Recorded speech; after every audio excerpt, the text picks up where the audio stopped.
Ito mga kaibigan, tip namin sa mga babae ito.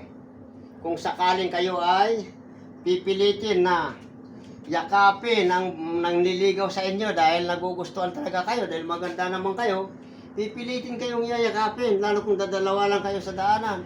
Ganito lang yan kaibigan. Siyempre, pagyakap sa'yo, yan, ay ayaw mo eh. Kaya yung kamay mo is nandito. Nandito sa ano yan. Gusto man niya manghalis, hindi pwede. Hindi kaya niya pwedeng halikan kasi nandito kamay mo eh. Okay? Ganito lang yan kaibigan.